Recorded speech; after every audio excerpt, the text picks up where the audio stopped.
शांताकारं भुजगशयनं पद्मनाभं सुरेशं विश्वाधारं गगनसदृशं मेघवर्णं शुभांगं लक्ष्मीकान्तं कमलनयनं योगभिर्ध्यानगम्यं वंदे विष्णुं भवभयहरं सर्वलोकैकनाथं। वसुदेवसुतं देवं कंसचाणूरमर्दनं देवकी परमानंदं श्रीकृष्णं वंदे जगद्गुरुं। श्रीकृष्णं वंदे जगद्गुरुं। कृष्णाय वासुदेवाय हरे परमात्मने प्रणतक्लेशनाशाय गोविंदाय नमो नमः। गोविंदाय नमो नमः। हम सभी भगवान श्री हरि की कृपा से इस गीता ज्ञान सत्व में नित्य उपस्थित होते हैं और गीता ज्ञान का श्रवण करते हैं। तो हमें ऐसा प्रतीत होता है कि जो भी महानुभाव नित्य प्रति आते हैं उनसे विशेष प्रकार का स्नेह प्रकट रहता है। जैसे एक ही गुण वाले दो व्यक्ति मिल जाएं या एक ही गुण वाले मनुष्यों का समुदाय हो तो वहाँ पर पारस्परिक प्रीति रहती है। संसार में भी देखी जाती है और आध्यात्मिक जगत में भी देखी जाती है। लेकिन जो संसार में दो या अधिक व्यक्तियों के मध्य जो प्रीति होती है, स्नेह होता है, उसमें राग द्वेष उत्पन्न हो जाता है। पारस्परिक प्रीति में राग द्वेष उत्पन्न हो जाता है और राग द्वेष के कारण ही आज वे हमारे अति निकट हैं। जो लोग अति निकट होते हैं वे कल की तिथि में हमसे दूर हो जाते हैं। क्यों हो जाते हैं? क्योंकि राग द्वेष है वहाँ पर। जब तक सुख मिलता है, किसी व्यक्ति से जब तक सुख मिलता है तो तब तक हम उसके प्रिय रहते हैं और जैसे ही उससे अनुकूलता और सुख समाप्त होता है तो हमारे मन में उसके प्रति द्वेष भाव उत्पन्न हो जाता है। ये संसार की बात है। संसार की बात है, इसमें कोई दो मत नहीं है। संसार में आप सभी को अनुभव होगा, हमसे अधिक होगा, तो आप ये देखते होंगे कि संसार में जो प्रीति है, जो स्नेह है, वह कुछ समय के लिए है और जैसे ही सुख मिलने की स्थिति समाप्त होती है तो वैसे ही प्रतिकूलता हो जाती है, वैसे द्वेष भाव हो जाता है। पहले राग होता है और राग के समाप्त होते ही द्वेष हो जाता है। जिस मात्रा में राग होता है उसी मात्रा में द्वेष भाव भी होता है। और कभी कभी ऐसा होता है कि हमारा जो अतिशय प्रिय व्यक्ति है उसको भी हमें मारने की चेष्टा करनी पड़ती है। ये विशेष बात है। जैसे हमारा कोई बहुत प्रिय हो और उसके प्रति हमारा राग जो है वह असीमित हो, आसक्ति असीमित हो, असीमित स्नेह हो और कुछ समय के पश्चात परिस्थितियां परिवर्तित होते ही उसको हम मारने का प्रयत्न करते हैं। तो ये कितनी बड़ी विकृति है, इसका अनुमान लगाइए आप। वैसा आध्यात्मिक जगत में भी देखा जाता है, राग द्वेष रहता है, लेकिन राग द्वेष समाप्त हो जाए अगर, कि व्यक्ति को केवल मात्र राग और द्वेष की समाप्ति हो और उसका वास्तविक स्नेह हो। जैसे हमें किसी से कुछ अपेक्षा नहीं है, हमें ना हो, किसी को ना हो। तो जब किसी से किसी को अपेक्षा नहीं होती है तो वहाँ पर जो स्नेह होता है वह केवल परमात्मिक कार्य के लिए होता है, आध्यात्मिक कार्य के लिए होता है। उसमें राग भी नहीं होता, द्वेष भी नहीं होता, क्योंकि उससे हमें सुख प्राप्त करने की इच्छा नहीं है।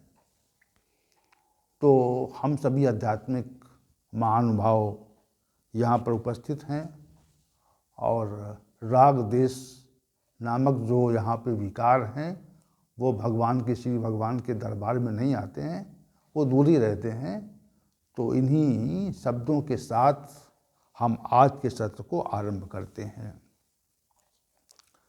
तो आज का जो सत्र है वह श्लोक संख्या 14 के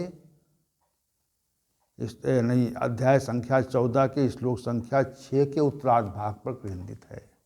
श्री भगवान ने कहा, तत् सत्वम निर्मलत्वात् प्रकाशक अनामयम सुख संगेन बधनाति ज्ञान संगेन चानक। हे अर्जुन, सत्वगुण जो है वो निर्मल है, प्रकाशक है, विकार से रहित है, परंतु वह शुद्ध सत्वगुण जो है बंधन देने वाला है। कैसे?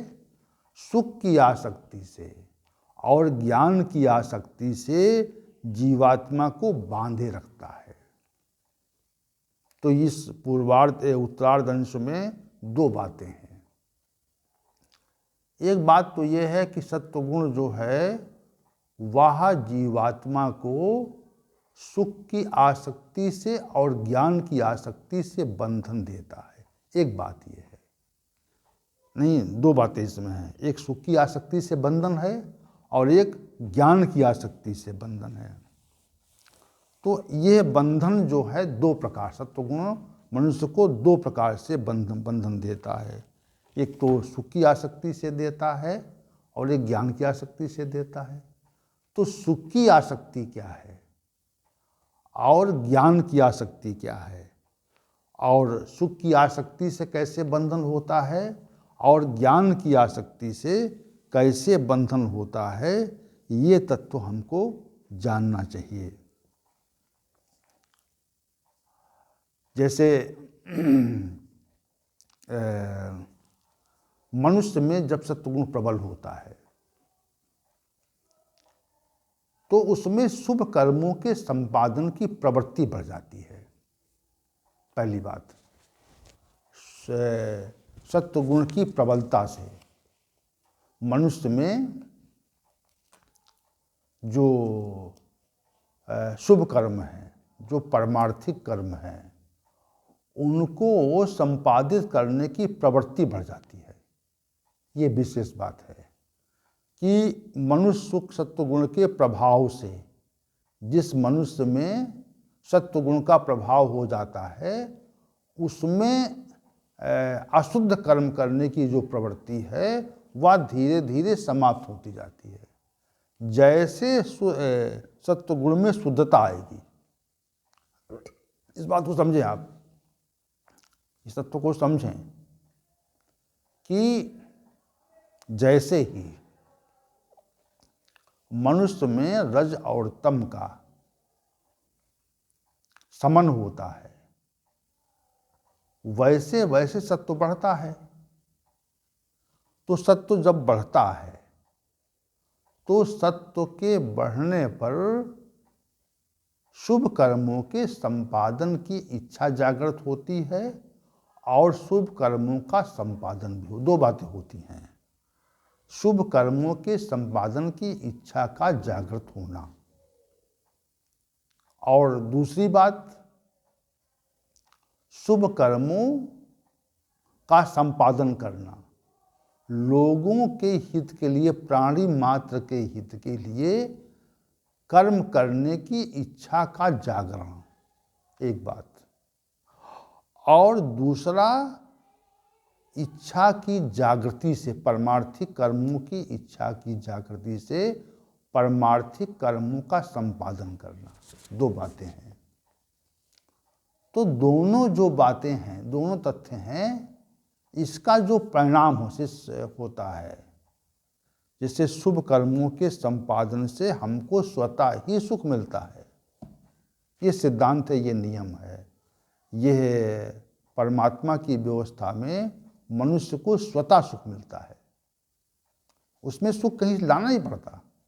ऐसी परिस्थितियां और संयोग उत्पन्न हो जाते हैं, उपस्थित होते हैं कि उससे स्वतः सुख मिलता है। तो हम ये कह रहे हैं कि जो शुभ कर्म हैं उनके संपादन से मनुष्य को सुख मिलता है, सुख प्राप्त होता है।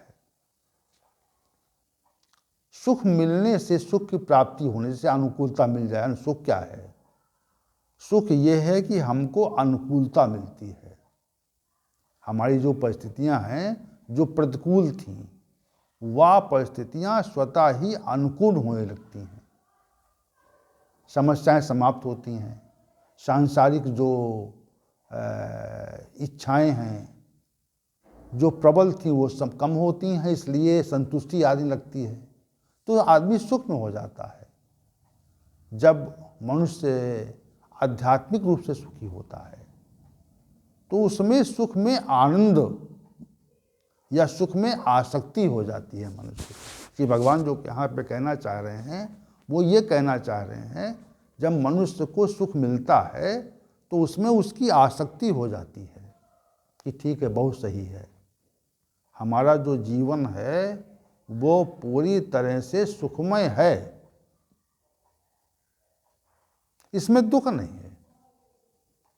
हम ये भाव देखिए, ये भाव कि हमारा जो जीवन है वह पूरी तरह से सुखमय है, इसमें दुख नहीं है।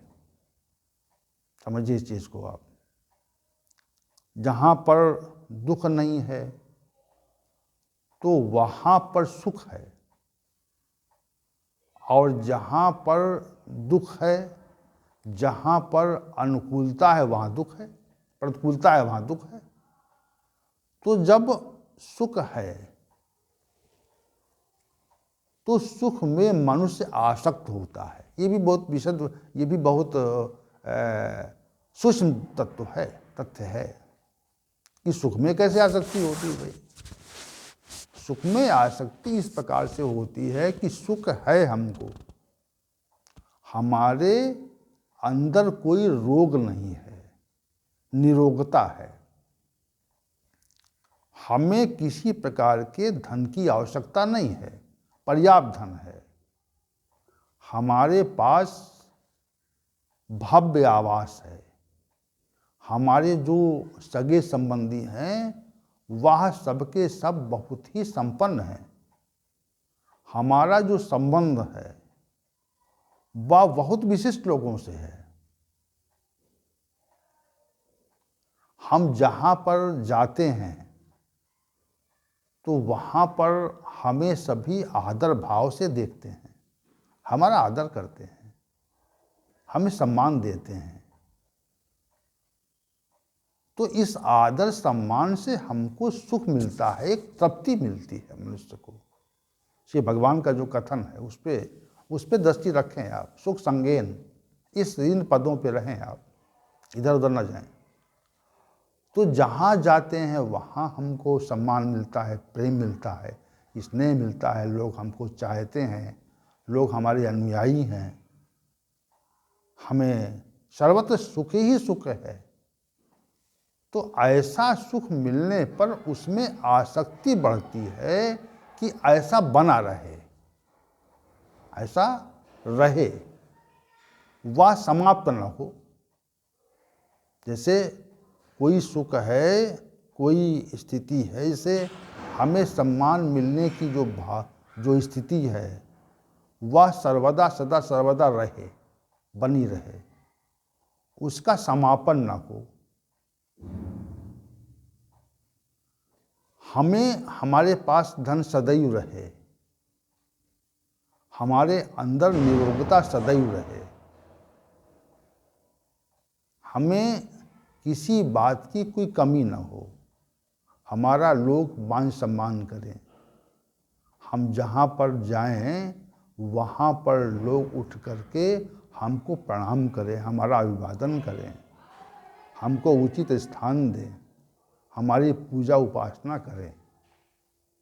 तो ये ऐसा करने से, ऐसा होने, संसार में ऐसा होने से मनुष्य को सुख की प्रतीति होती है।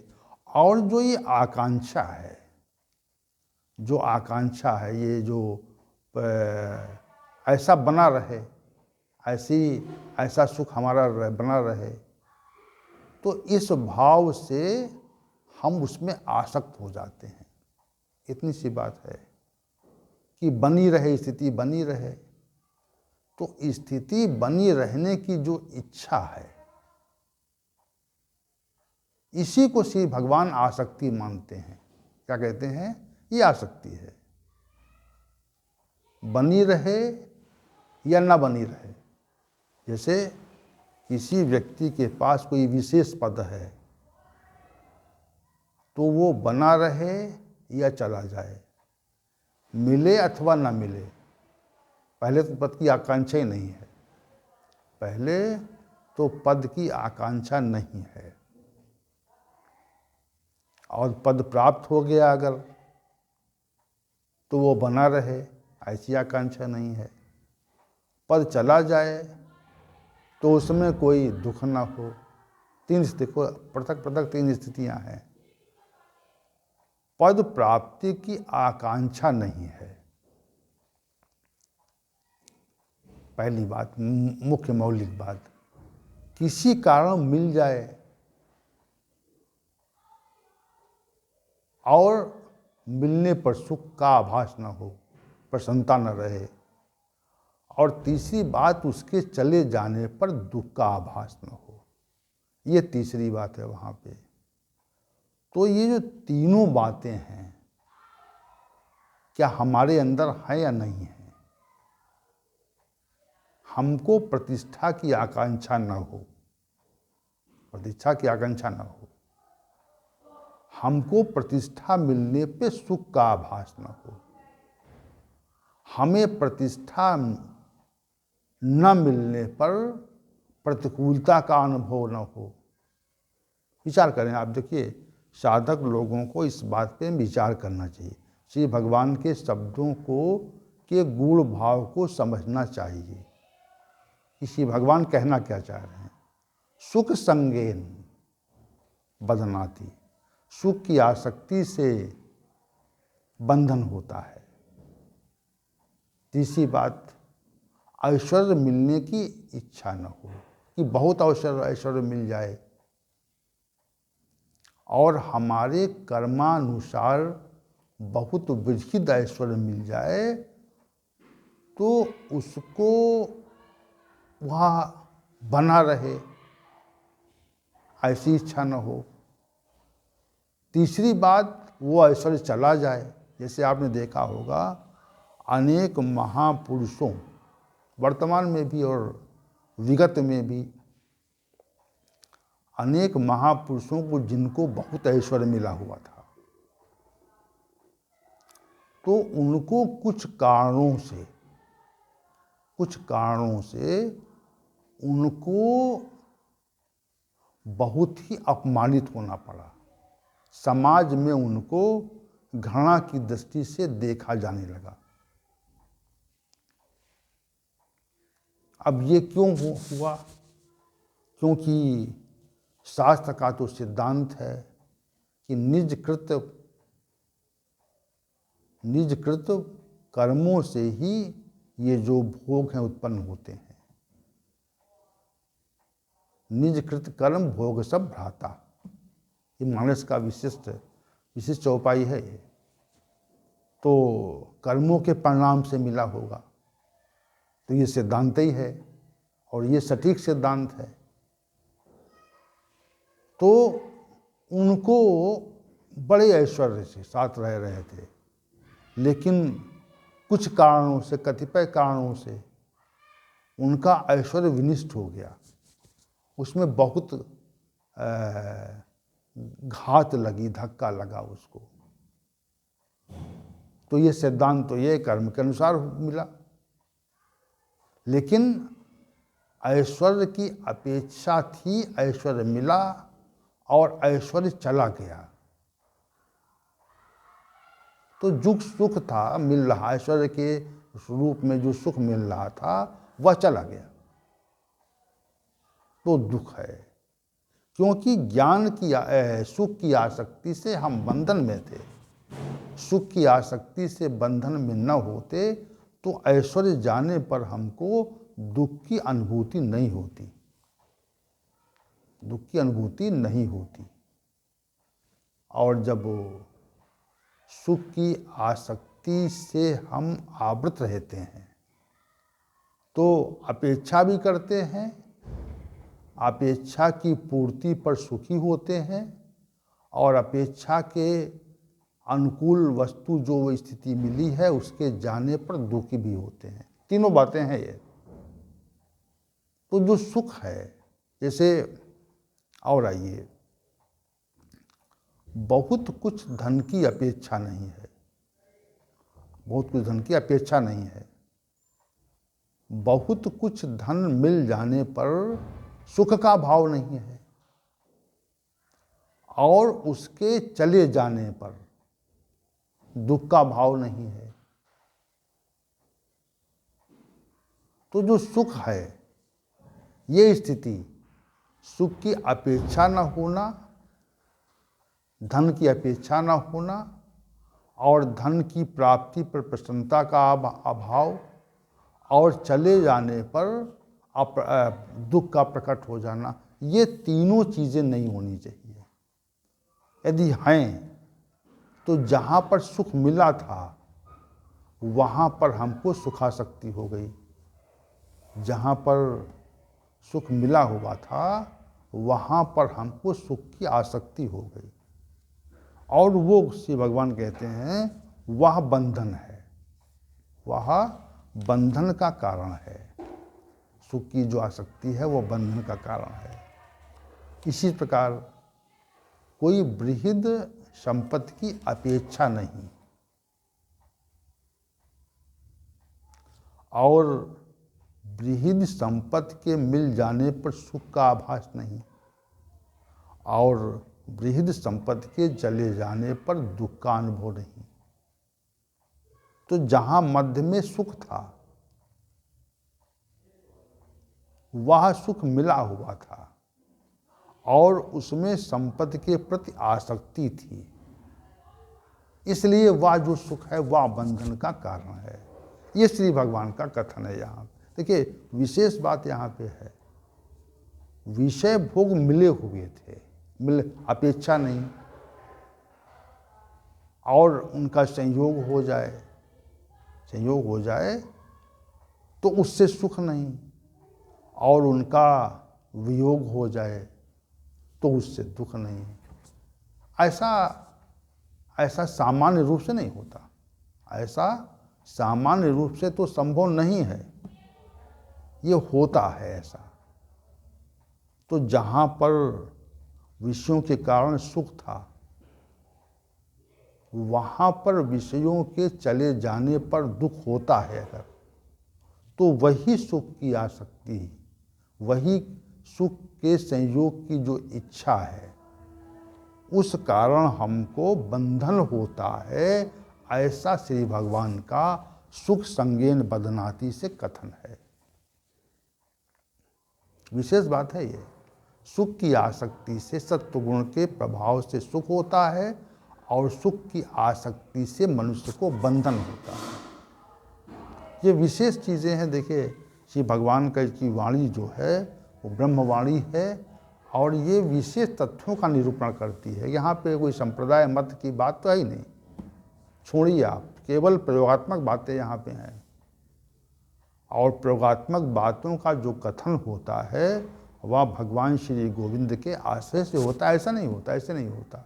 जैसे बहुत कुछ अध्ययन के बाद में कुछ समझाने लगे हम गीता के बारे में, तो समझा सकते हैं, लेकिन जैसा श्री भगवान के आश्रय से कथन होता है तो वैसा मेरे विचार से, अध्ययन से नहीं होता। आश्रय से विचार श्री भगवान की ओर से आते हैं और अध्ययन से विचार अपनी बुद्धि की ओर से आते हैं। अध्ययन से जो विचार आते हैं वह अपनी बुद्धि के अनुसार आया है, जानकारी के अनुसार आते हैं। हम उसको एनालिसिस करने का प्रयास करते हैं, विश्लेषण करते हैं उसका। तो ये विश्लेषण की वस्तु नहीं है, ये प्रयोगात्मक वस्तु है। तो भगवान श्री गोविंद विचार दे रहे हैं जहाँ पे सर्वत्र हैं, अपने परम धाम में बैठ करके जैसे सैटेलाइट होता है, उपग्रह होता है कृत्रिम, तो वो यहाँ पर उसके जो क्रिया है, उसका जो कार्य है वहाँ प्रतीत होता है यहाँ पे।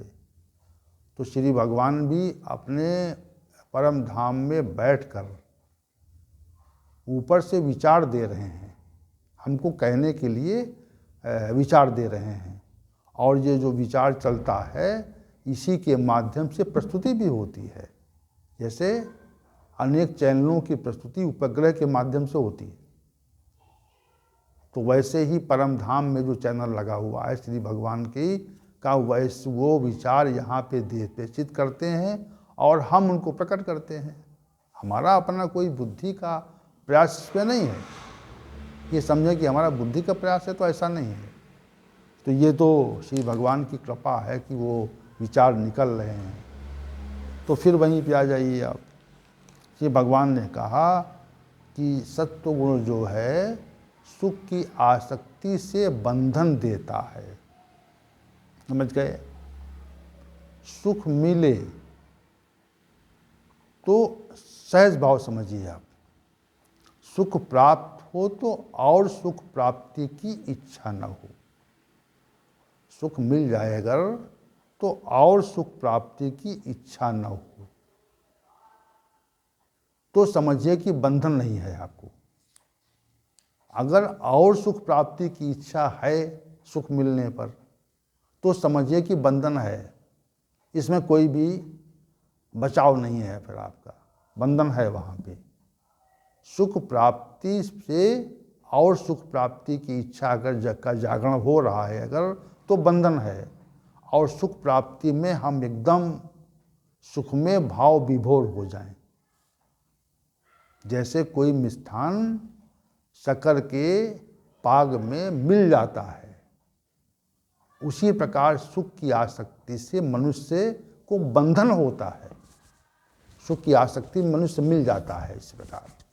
तो भगवान ने जो कहा कि सुख सत्व गुण जो है सुख की आसक्ति से बंधन देता है, और कुछ मनुष्यों को जीवन पर्यंत सुख मिलता है, और जीवन पर्यंत इतना ऐश्वर्य मिल जाता है कि वो सुख की आसक्ति से बंधन में रहते ही हैं, उनका ये बंधन विखंडित नहीं होता। जहाँ जाते हैं वहाँ हजारों लाखों समर्थक, सम्मान करने वाले लोग, तो बहुत सुख मिलता है, बहुत सुख मिलता है। और ये सुख बंधन देने वाला है, श्री भगवान ऐसा कहते हैं। सुख बंधन देने आसक्ति है उसमें, कि जहाँ नहीं, जैसे आपको हजारों लाखों व्यक्ति सम्मान दें, और कभी ऐसी स्थिति आ जाए कि आपको एक ही व्यक्ति सम्मान न दे, सब असम्मानित दृष्टि से देखें, तो सुख समाप्त हुआ ना। सुख जो मिल रहा था उस सुख का समापन हो गया। तो ऐसे सुख मिल रहा